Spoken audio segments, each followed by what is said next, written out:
Hi, I'm Jacob. I'm really nervous today because I'm about to do something very important. I'm going to Sarah's house to ask her to marry me. Sarah and I were classmates when we were younger, and we started dating again after meeting at a school reunion 6 months ago. We're both older now, in our 30s, and we've been talking about our future a lot. Sarah has been talking about getting married, and although it made me a bit nervous, I also thought it might be a good idea. So we decided to get married. I feel bad that I didn't propose to Sarah in a proper way. We decided to get married quickly without much planning. Just a few days ago, we finally decided that I would ask her formally at her house. I haven't met Sarah's parents since we started dating, but I remember seeing her dad once when we were in middle school, probably at a parent-teacher meeting or a school event. He seemed serious and focused on education, which impressed me.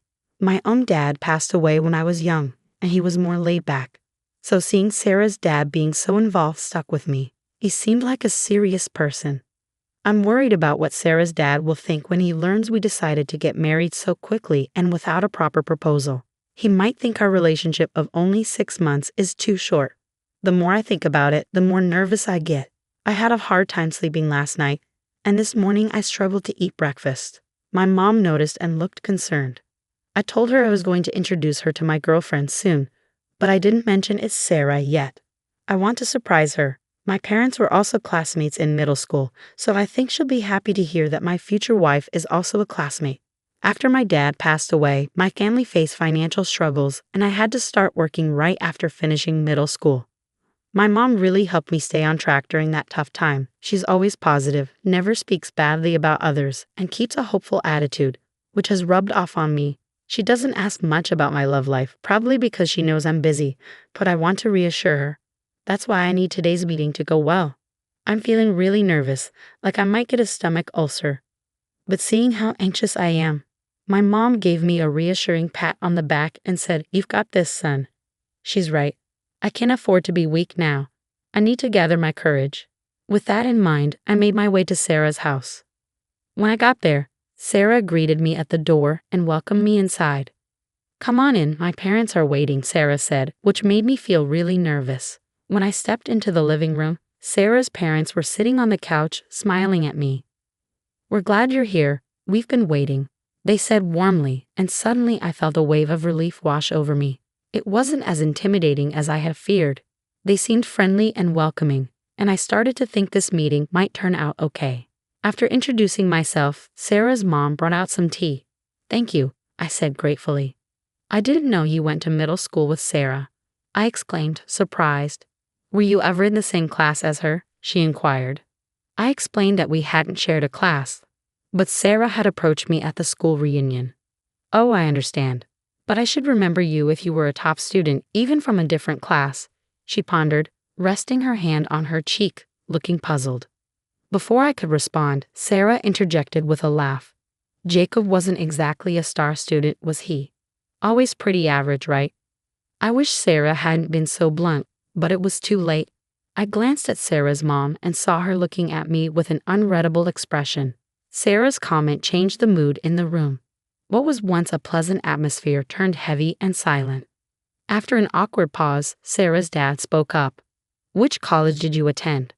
"I never went to college. In fact, I didn't even finish high school. I had started working right after middle school."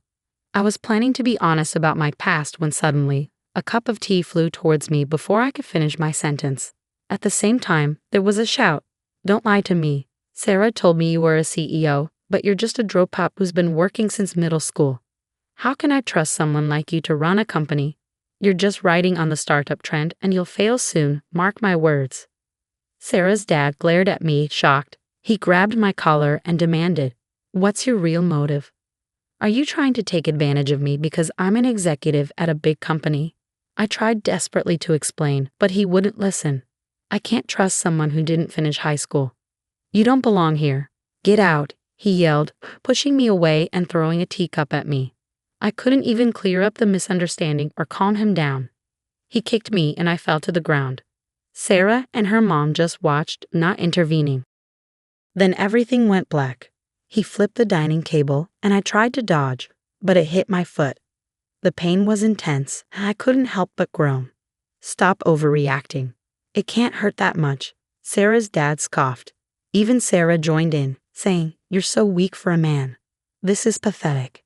I knew I had to get out of there. Despite the pain in my foot, I managed to leave Sarah's house. When I got home, my mom, who had been eagerly waiting for me, rushed out to greet me. Seeing her, I felt so relieved that I passed out. "Jacob, thank goodness you're awake." My mom's worried face greeted me as I opened my eyes, tears welling up in her eyes. As I came to, memories of what happened at Sarah's house flooded back.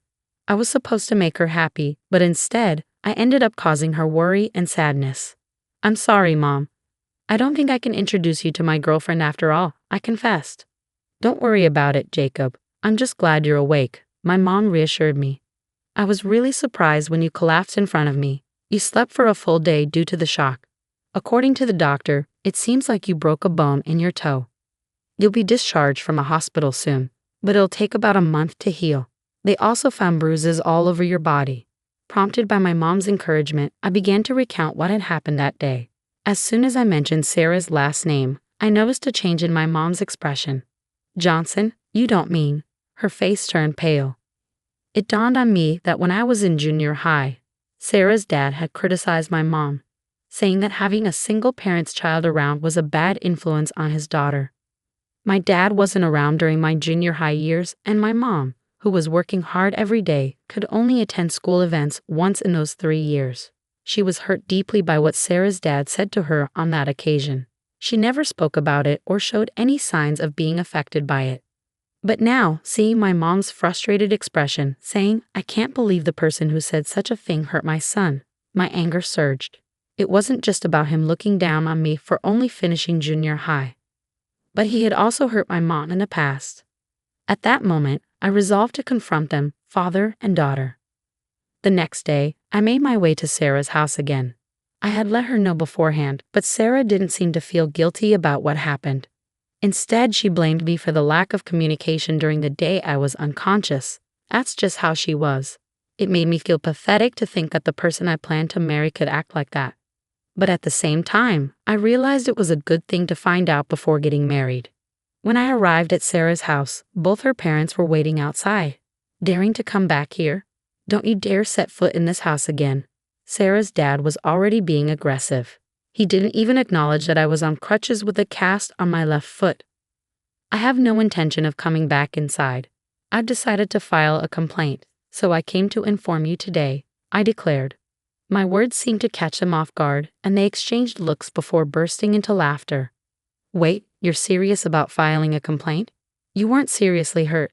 It's ridiculous to sue your fiancé's dad," Sarah argued. I informed her that the engagement was off. I thought they might be surprised or upset when I mentioned the complaint and the breakup, but they didn't seem to care. "Don't give up just because the meeting didn't go well. If you apologize, Jacob, I'll ask my dad to give you another chance," Sarah said arrogantly. "Why should I apologize?" I felt my anger rising, and I said firmly, "I have nothing to apologize for. I'm serious about both ending the engagement and filing the complaint." Then Sarah, trying to play the tragic hero, said, "My father could easily squash something like a police report. He could even make this broken engagement disappear if it happened now." I couldn't believe her audacity. How dare she act so superior? Then even Sarah's dad joined in, saying, "Sarah, we're better off without a man like this. Go ahead, file a police report if you want. I doubt you have enough evidence for it to mean anything anyway," he sneered, laughing mockingly. Like father, like daughter. That phrase suddenly felt very fitting. "Are you sure about that?" I decided to disrupt their laughter. "You have no proof that I did anything, so the police can't do anything. You thought I'd back down if you mentioned a police report, didn't you, fool?" "You should know better than to think that would scare me," I said, hands on hips. Sarah's father laughed confidently. That's when I decided to reveal the reality of the situation. "Actually, that's the evidence." Apparently not understanding what I meant, the three of them just stared at me in disbelief. I pulled out my phone and played a recording. I had been recording everything since before I arrived. I needed evidence that my injuries were caused by them.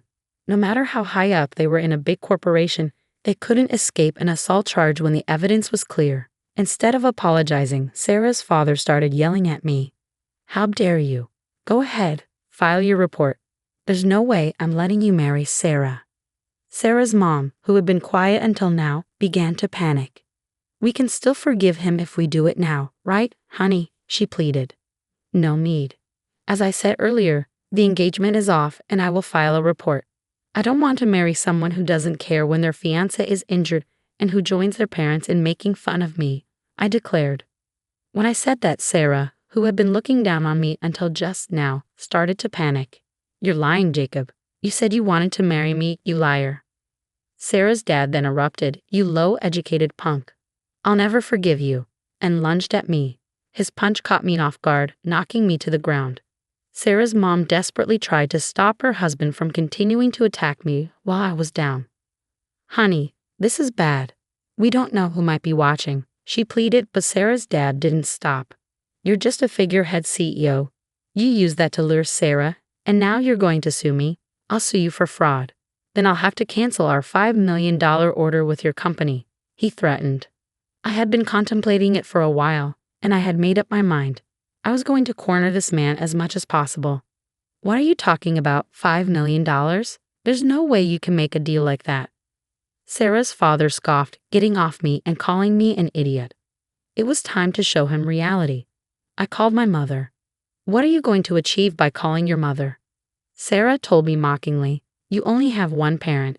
How sad that you only have your mother to help you in times like this. It really does make a difference not having a father, huh? Sarah's father, unaware of what was coming, continued to look down on me. It was almost comical. About 10 minutes later, the moment I had been waiting for arrived. Sarah's father's phone started ringing. He said it was from his company and answered the call. At first he spoke confidently, but his speech gradually became sluggish, and his face turned pale. As soon as he ended the call, he glared at me. What the hell have you done? He demanded. I did exactly what I said earlier. I canceled the order. I didn't want to do business with a company that looks down on people for their education level or family background, I explained calmly. Sarah's father still seemed skeptical. There's no way someone with your low education level could do that. Do you have connections or something? He scoffed, continuing to belittle me for my limited education. I lost all interest in continuing the conversation. Believe what you want. Goodbye, I said and turned to leave. Wait a minute. Sarah's father tried to chase after me, shouting, but he was stopped by Sarah and her mother, demanding, what's this about $5 million? What was that phone call about? He was stuck. It was true that I only finished middle school, and it could be said that I just caught the startup wave. But with the money I saved with my mother, I started a successful business that traded with major companies. Now I had my mother, who was the vice president of my company, contact Sarah's father's company. I didn't want to mix personal matters with work, but I had reached my limit. When I got home and saw my mother's usual cheerful face, I felt guilty for bringing my personal matters into it. I felt like my time as a CEO was over, and I regretted making my mother take on such an unpleasant role. Sorry, Mom, for making you make that unpleasant call. I apologized. But instead of being upset, my mother was smiling. When I asked her why, she said, I came up with a good idea and decided on my own, without consulting you, the CEO. It turns out, when my mother called the president of the other company, she told them what Sarah's father had done to me. She suggested that if Sarah's father was fired, the cancellation of the order could be revoked. By the time I got home, the president of the other company had called to say that Sarah's father had indeed been fired. True to her word, my mother continued the order. I didn't mind making the call, and we didn't have to search for another supplier. We simply removed a toxic individual who only cared about status and insulted others. With that, my mother encouraged me as if there was nothing to worry about. Afterwards, I received numerous calls and emails from Sarah, pressuring me to marry her, so I blocked her number. According to a story I heard from a middle school classmate, after this incident, Sarah found out I was the CEO and approached me at the reunion. She likely wanted to be the CEO's wife and began dating me, discussing marriage. Sarah's father was arrested because I filed a complaint. Sarah's mother, who had been boasting about her husband's job at a major company, couldn't bear the neighborhood's judgment upon learning he was arrested. She seemed to have disappeared somewhere, leaving Sarah behind. It was a fitting end for a mother and daughter who were solely concerned about their image. I maintained our contract with the company where Sarah's father had worked, and we now have a good relationship. There are discussions about new projects, and it seems like my days will remain busy but fulfilling for a while.